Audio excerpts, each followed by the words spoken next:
Hey guys, welcome back to another day of survival. I'm your host, obviously Mobile Gaming, and now I am near the city of Bryansk. I don't know. You know what I should have done? I should have googled it and then finally find out what the name of it is called. I think it's called Bryansk. Anyways, I am at the safe point, and when I entered the safe point with my car, it has a little door on the right side, so I'm guessing there's a side quest. So perhaps I got to do some side quest issues, and I'm ready for it. I'm excited, but first, let's save just in case if something bad happens and I die again. Hopefully, that does not happen. So let's continue on our quest, guys. Uninvited guests. Alright, if I die, the quest will restart. So guys, I gotta make sure I have a knife, a flashlight, and a firearm, which I have. Let's start. Investigator Gavrilov Dacha was just about the only building left standing in the burned suburban village south of Bryansk. The generous size of the plot, over half an acre, meant that the fire didn't reach the house itself. The garden gate was hanging on only one hinge, and most of the fence around it was in pieces on the ground. The gate opened to a freshly trampled path leading to the house, and the path was littered with even fresher cigarette ends. I'm thinking there's somebody inside the house. The house was inhabited, yeah, but unnecessarily by Gavrilov and his family. But not necessarily by Gavrilov and his family. Oh, okay. Reached the dacha without being noticed. So I'm guessing a dacha is a house, a Russian house, is what I'm guessing. Dacha. First, I needed to check the whole place out without giving myself away. Gripping my knife and gun, I walked onto the property. Large gooseberry bushes grew along the path, and I decided to do my recon from there. Moving aside the branches with their needle-sharp thorns, I crawled right into the center of the bush. Darn it! The damn thorns were picking me through my clothes. Yeah. I was about to go looking for a new vantage point when three men emerged from the house. Oh. Alright. I think those are bandits or something. Let's watch. A huge bear of a man, around 2 meters tall, dragged a 20-something girl out onto the porch. Oh, I think those are bandits. And they captured a girl. Okay. Some kind of rags was stuffed into her mouth, and her hands were tied with cord. The giant took hold of the cord and began to pull the girl around back. A young guy with a pimpled, hideous, ugly face limped after him, wearing a huge, oversized jacket over his naked body. Follow them. Well, you tried, I heard the ugly one sniggered. You made my day. Who did you bring?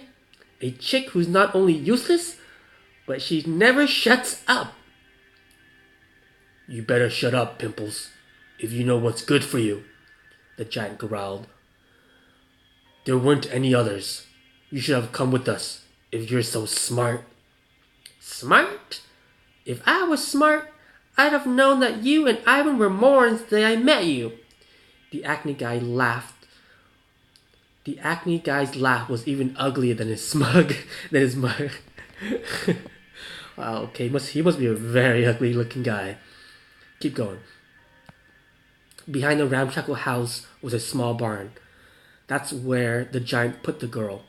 Pimples tried to creep in after, but the big man grabbed the back of his jacket and pulled him aside. Where do you think you're going? Cossack didn't give his say-so. Tima, come on, man. I just wanted to have a conversation, Pimple whined. I don't think he wanted a conversation with her. I think he was gonna do something really horrible with that girl. Cossack didn't give his say-so, the giant repeated, locking the door. He wants her for himself. He wants her for himself. Keep listening. Is it going to hurt him? Pimple asked angrily. Maybe it will. What am I supposed to do? Cut off the girl's fingers? That was one time, Pimple protested. But instead of replying, Tima just pulled him into the house by the scruff of his neck. They were both silent. Just as he was closing the door behind him, the big man cursed. The girls are gone, so there won't be any soup, condensed milk, and Russ again. Observe the house from the outside. So there's a kidnapping, is what I'm thinking. There's some bandits inside the house, and they kidnapped a girl. Okay, I gotta save her. I waited a little while and then walked around the house perimeter. I managed to glean some information by looking through the windows. There were only 3 rooms in the house: a bedroom, a combined living room and dining room, and a kitchen. You could only get to the bedroom through the living room. Okay, this is important. You could only get to the bedroom through the living room. Okay, but the windows in the kitchen and the bedrooms were open, and they were big enough for a person to climb through. That's where I'm thinking I might go through. Okay. The living room window was locked from the inside, and the window in the hallway was tiny. In the middle of the kitchen, I saw an open door to a cellar. Okay. Keep going. I counted 4 occupants. Judging by their elaborate tattoos, I concluded that all 4 were ex-convicts. They probably met in prison. The bandits were armed with revolvers and AKs, and they looked like they could handle themselves in a fight. Dangerous scum. So these are ex-convicts who became bandits during the nuclear bomb, and they captured a girl, maybe for ransom? I'm not sure. In the living room, I saw the familiar sight of the giant oiling the components of a rifle. Across the table from him, there was another guy. He was skinny, bald, and wearing glasses. He was playing solitaire and humming under his breath. This must be Ivan, the one Pimples mentioned. Maybe Ivan is the leader. Smart, quiet, bald. I think he might be the leader of the group. Keep going. There was a man with a thick beard wearing a Cossack, sheepskin that's standing in the kitchen. He was missing his right ear, and an old scar stretched across his neck. The man was talking to somebody down in the cellar. Pimples, most likely. Where could Gravilov have gone? I need to search the house, but I can't while there are bandits here. I also recalled the rough-up girl who the Cossack was keeping for himself. I like to help her too, but the key to the barn was being held by one of the scumbags. I think I might have to kill him to save the girl. That's what I'm thinking. Because all these little details, some way I have to kill these people. Okay, keep going. I'll have to deal with the bandits, but there are 4 of them.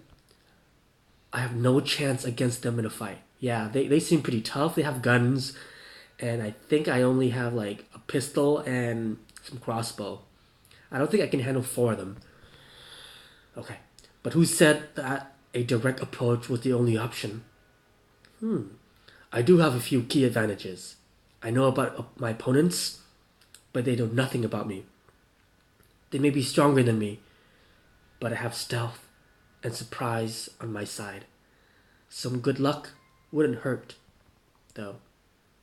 Tip: the survivor's opponents are skilled and tough fighters. Your only chance is to take them out by stealth, one at a time. Don't let them see you. Okay, so I'm guessing I'm gonna have to kill all of them using my stealth. Oh, this is some like some stealth stuff here. Okay, this is like Hitman stuff right now. I'm outside. There's nobody around. I can be seen from any of the windows. All right, let's observe the house from outside. The house has okay. So this is the blueprint of the house. The house has a hallway and 3 rooms: a kitchen, a living room, and a bedroom.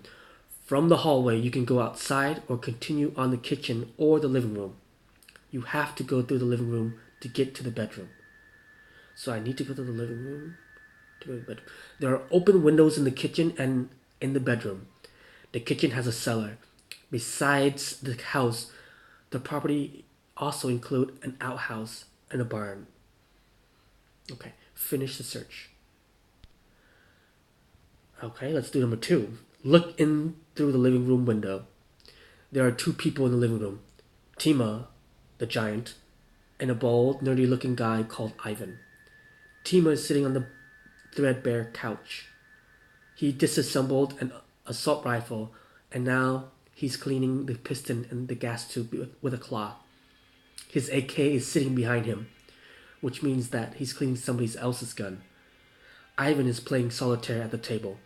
Most of the table is covered with newspapers, and on top of those are food, scraps, empty glasses and jars, dirty knives and forks, ashtray, and a huge coal samovar. Samovar? I don't know what that is. Keep going. Okay. Look in through the kitchen window. The cellar door is open in the kitchen. It's unclear what Pimples is doing down there. At the long countertop, the Cossack is singing something under his breath. He's got 2 revolvers tucked into his belt. This guy is dangerous. I think this is the most dangerous guy in the group. He seems very formidable. Okay. On the counter, there are 6 open cans of condensed milk and 2 enamel bowls, one of which is full of dry bread. Okay, this is important. I think I might use the condensed milk for something and the bowl for food and the bread. Okay. Along the opponent's wall, the opposite wall, there's a dirty mince fridge, a sink with a pile of dishes in it, and a gas stove with some kind of grain scattered over it. Maybe I can make the gas stove explode, killing all of them, burning the house down? Let's keep going. Okay. Go through the main door into the hallway. Climb through the open window into the bedroom. I don't know, the main door seems so dangerous. Let's go to the window in the bedroom. Number 5. I'm in the kitchen. I'm in the bedroom.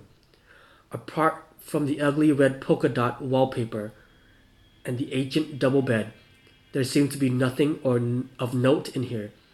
Next to the door, there is a vanity table with cosmetic bottles of all shapes and sizes. And in the opposite corner is a huge wardrobe and an iron board. No sound is coming from the living room, even though the door is slightly ajar. Let's search the bedroom. The wardrobe is stuffed full of old clothes, but a smallish person could fit in here. I could also hide under the bed. The room partition will hide me if someone comes in. Maybe I can hide in the bed, under the bed, and maybe kill someone if they come in to sleep. A body could be hidden under there too. I found a broken clothes iron on the top shelf in the wardrobe. The cord is practically ripped off. I turned it over in my hands and thought, I could use this cord as a ligature. I tore the cord out of the iron and used my knife to cut off the plug. Okay. I'm in the bedroom. Apart from the ugly red okay, I read this already. Lure 1 bandit, smash a bottle from the vanity on the floor and hide in the wardrobe? Not yet. Let's climb. Let's observe the whole place again. Look in the living room. I already did that. There's some kind of crashing noise. Oh, I didn't see this one. There's some kind of crashing noise coming from the kitchen. What's going on in there? Look through the kitchen window. As soon as I looked in through the window, another crash came from the cellar, followed by a triumphant shout. A minute later, a filthy but ugly Pimples, okay, we got it, he's ugly, climbed out of the cellar. He was clasping a 3-liter bottle of wine. Take a look at this. Why the hell did he have to nail the box shut? My hands are full of splinters. If I ever meet the guy who owns this place, I'll wring his neck's head. I'll wring his freaking neck. I had a hard time with that one. Okay, keep going. The Cossack took the bottle off out of his hand, pulled the cork out, sniffed, and made a face. Pig swill. Pig swill? Pimples repeated outraged. This is top-class wine, home-brewed stuff, not that paint stripper they used to sell in shops. Cheers! Let's go, the leader ordered curtly. He gave the bottle back to Pimples and headed for the living room. Pimples limped after him. Okay, must be a meeting outside or something. Okay. Look through the living room, observe the house, climb through the window into the bedroom. I already did that.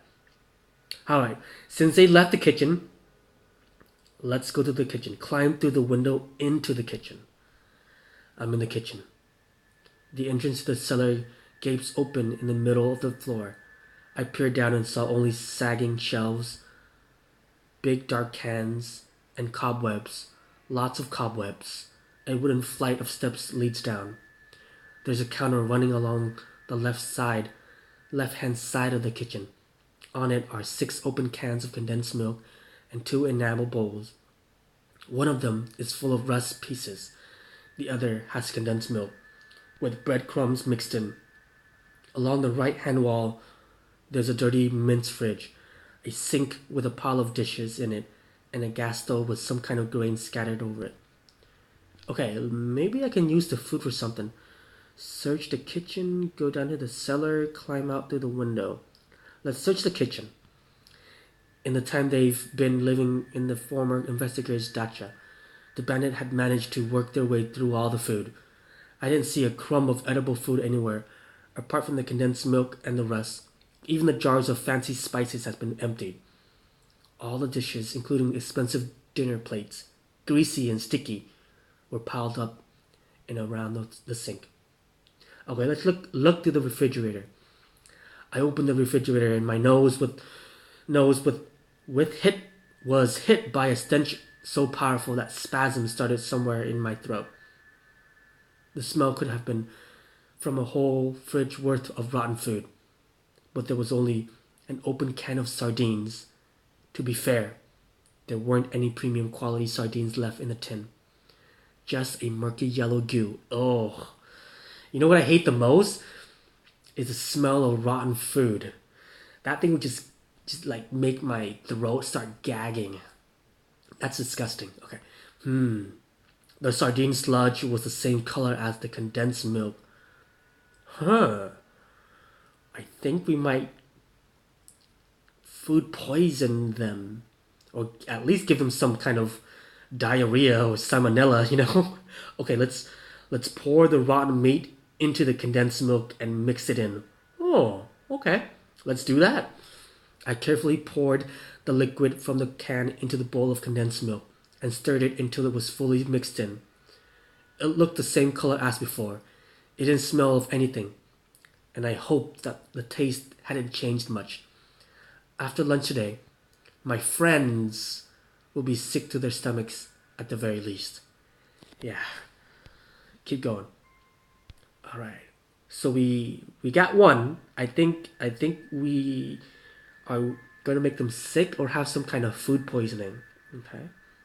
But that might take a while though. Go down to the cellar. Climb out through the window. Go out into the hallway. Let's go out to the hallway, because if I go down to the cellar, what happens if they come in? I'll be stuck. Yeah, let's go out into the hallway and observe. I'm in the hallway. The light is poured out here. Embers are smoldering in the stove. There is a coat rack on the opposite side and an old-fashioned console table with a mirror. The door to the living room is shut tight. Through the empty doorway in the opposite wall, I could see the kitchen and the open door to the cellar. Search the hallway, cracked open the door, and listen to the conversation in the living room. Let's search first. I always want to search. As I crept along the hallway, the floorboard groaned. Oh no, that's a bad choice. The floorboard groaned violently beneath my feet. Luckily, the living room door was shut and they couldn't hear me. Oh, thank goodness. Several heavy coats and a winter camouflage jacket were piled up under the coat rack and next to the console table. The coats looked like they had spent a week lying in a swamp. After rummaging behind the stove, I pulled out a poker. It was thicker enough to use as a weapon, but maybe it could be used for another purpose. I took it. Okay. I'm in the hallway. Cool. So we got a weapon. We got a weapon to defend ourselves, just in case. Let's crack open the door and listen to the conversation in the living room. Let's try that.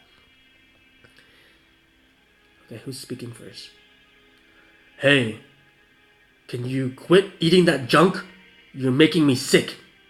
Either we play or I'm out of here, said Ivan.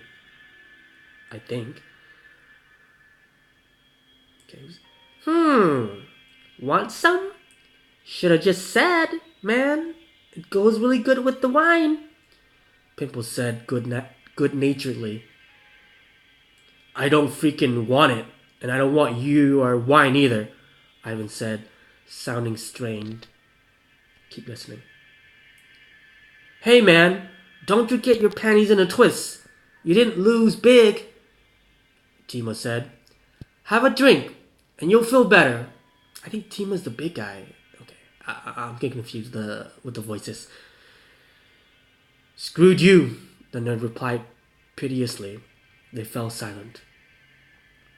Close the door. Okay. Oh, somebody cried? Somebody just cried out in the living room. Let's listen. Before I could bring my ear to the gap, there was a loud bang and the sound of glass breaking. Hey, you crazy? Shouted Pimples. What do you think you're doing, B? Who are you calling B? Ivan replied, breathing heavily. Cossack, did you see it? He's playing us. Look, the bastard's got the deck stacked. Ah! It sounded like somebody got a good punched in. Oh, they're fighting. I think one of them lost or something. They're playing cards, and so some of them are angry and drunk probably. You're drunk. Go sleep it off, came the leader's disaffected voice. You, the nerd voice trembled with outrage. You broke my glasses! Go to sleep, repeated the Cossack without raising his voice. A couple of seconds passed and I watched through the crack as Ivan retreated to the bedroom. Pimples, clean your swill and go get some food. The bandits fell silent. I'm in the hallway. Okay. Let's go outside.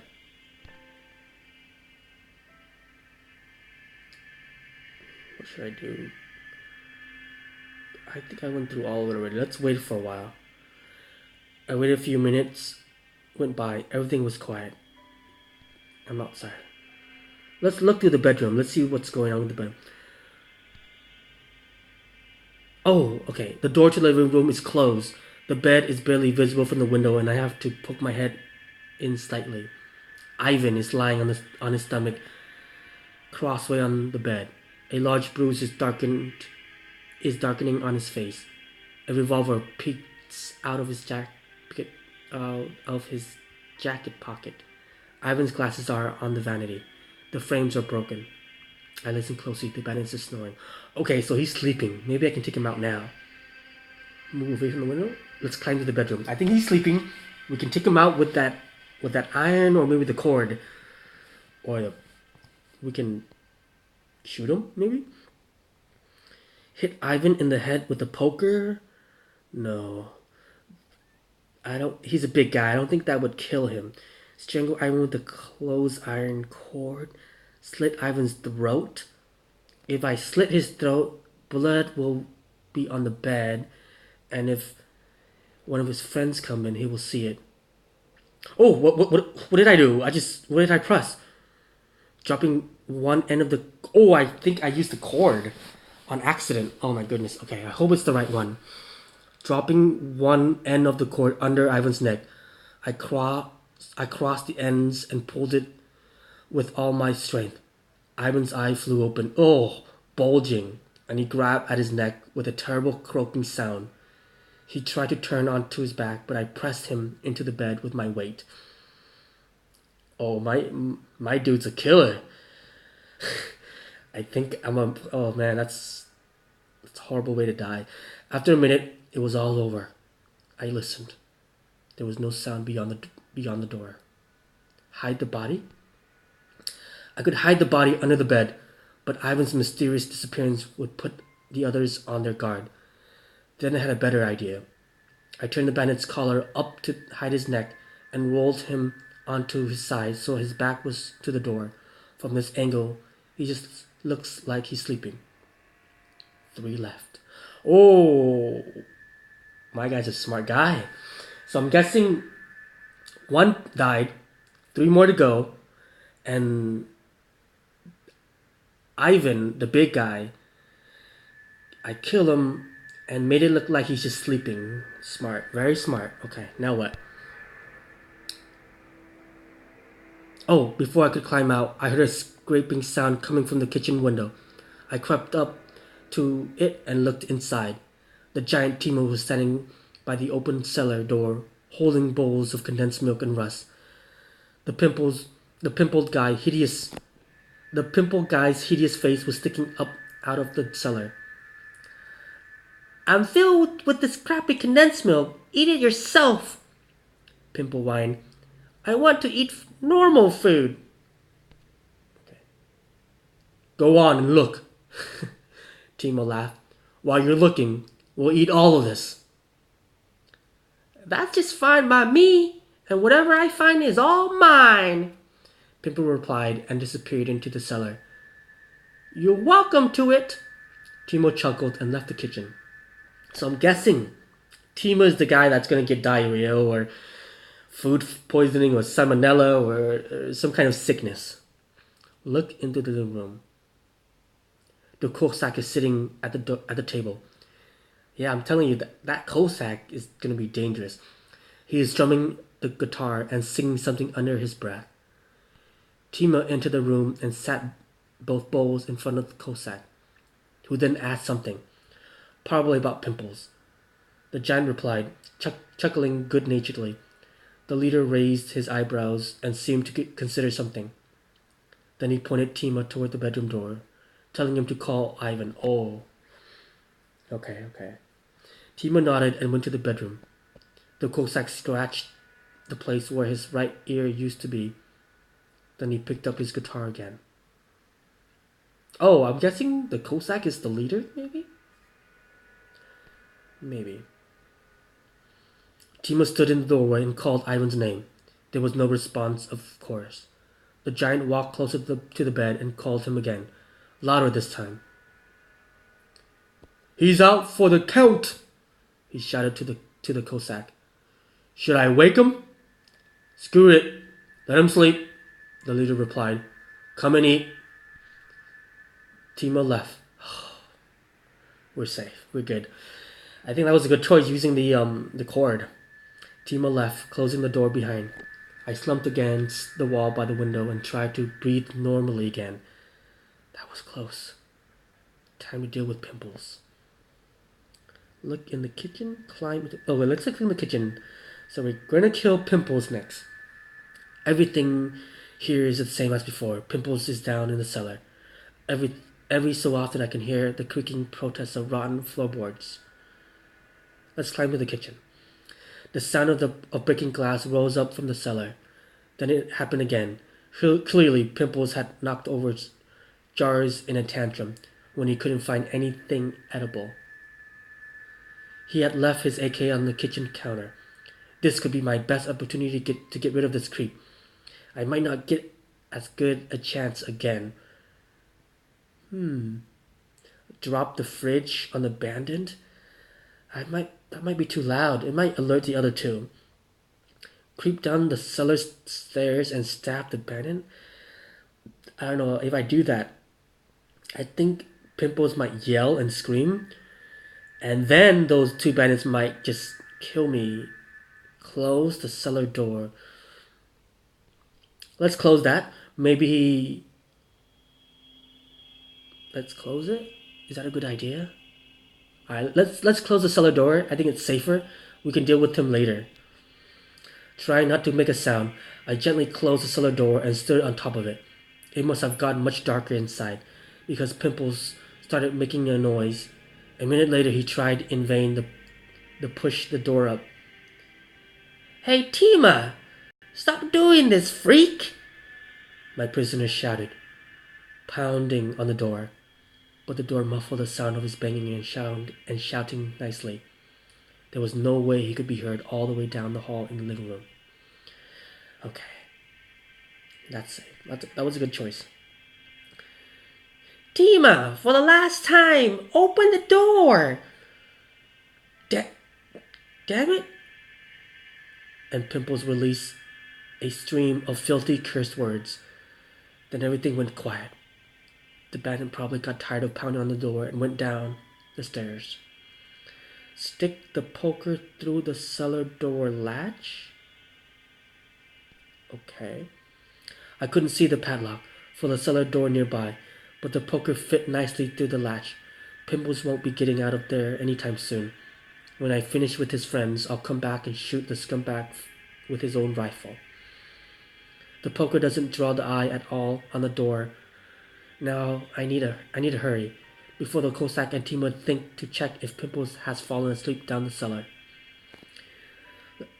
Let's go into the hallway and listen to the conversation in the living room.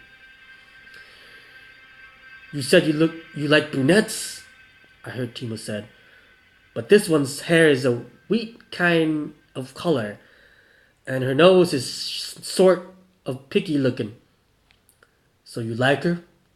asked the Cossack. "Nah, it's not like that. She's dumb, sure, but I don't plan on doing much talking." The big man chuckled cruelly. "So you share her then?" "You know, since it was me and Ivan who brought her, and I'll give you the rest of the condensed milk." Oh. Okay, we gotta kill these two people. For sure, we gotta kill them. There was a pause. And suddenly, the silence was punctured by Tima's moan. "What's wrong with you?"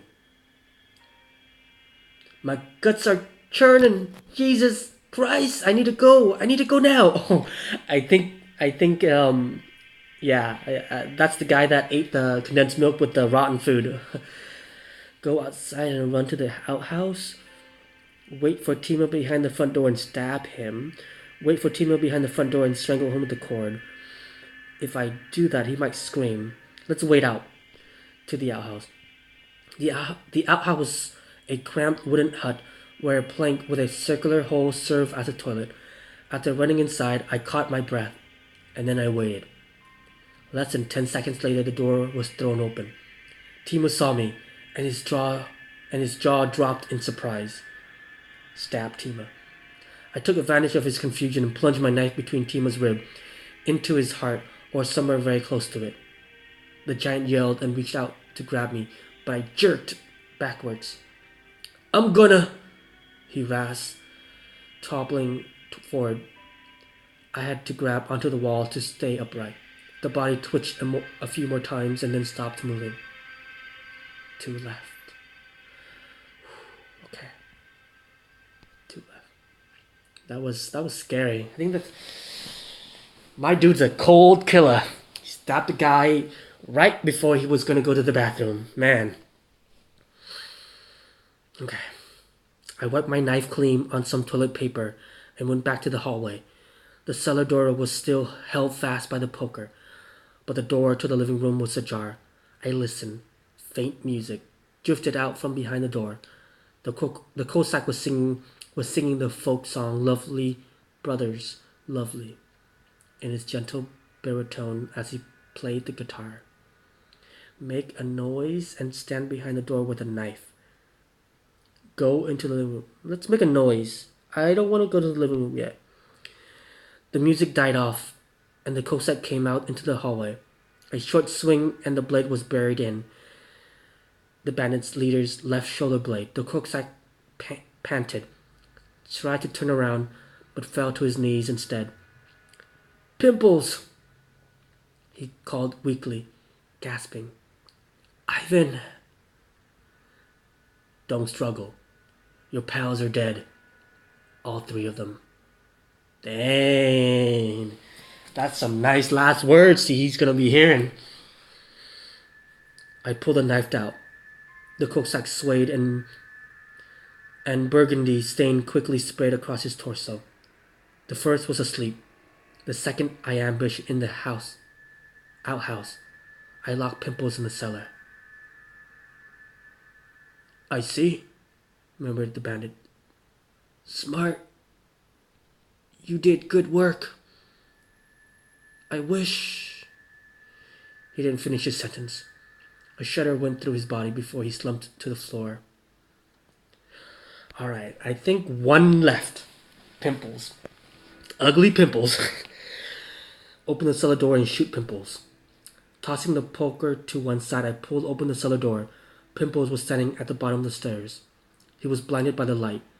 Not wasting a second, I grabbed his rifle and let loose on the scumbag. Done and dusted.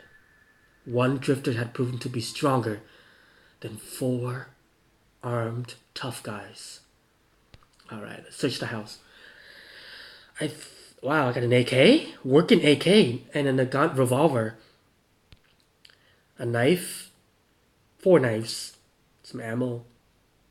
Nice. I think this might be the best result of this quest.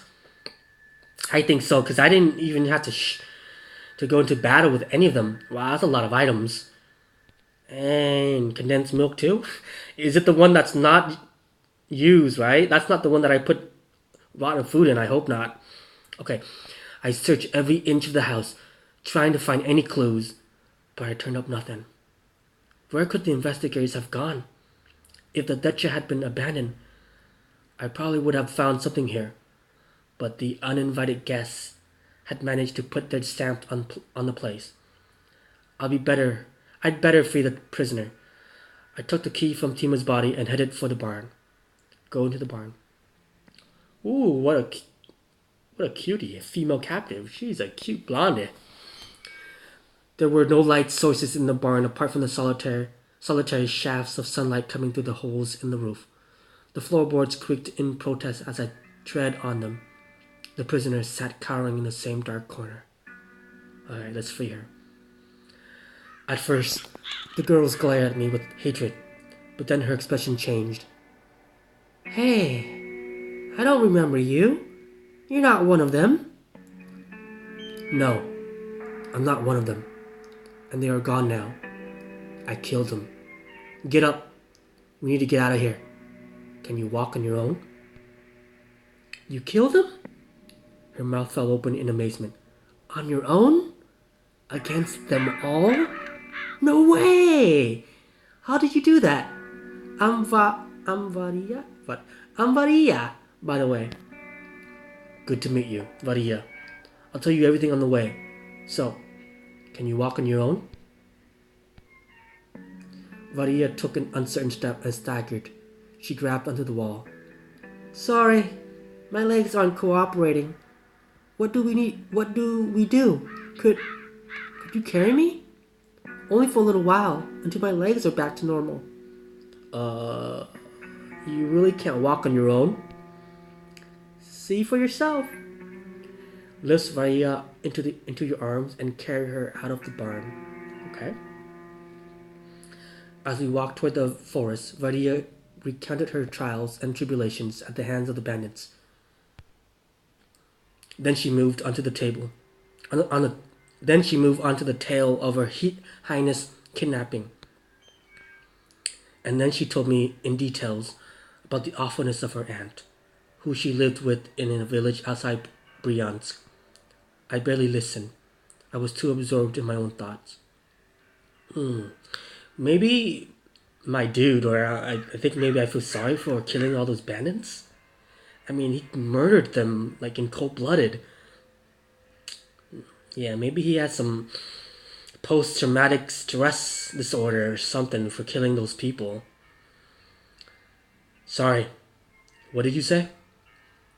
I said that she's just jealous of me. No, before that. There's a village of survivors outside Bryansk. Can you show me the way? Sure.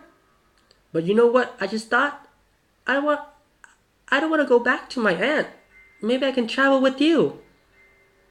With me? I confess that I almost dropped Varia in the shock. Yeah, and what? You're strong, brave.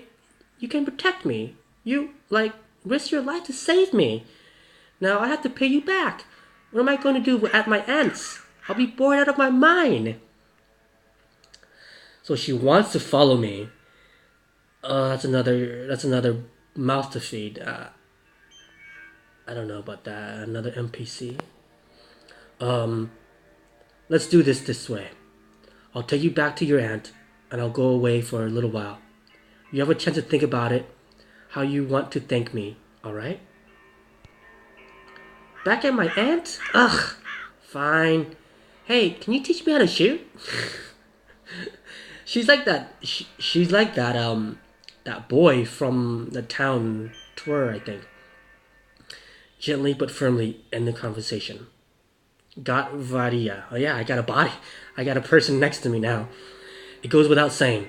I have no plans to go back to Varia. I'll take her to her aunt, ask the locals about Garilov, and get out of there. A strange detail distracted me from my thoughts. The grass next to where I left my things was trampled.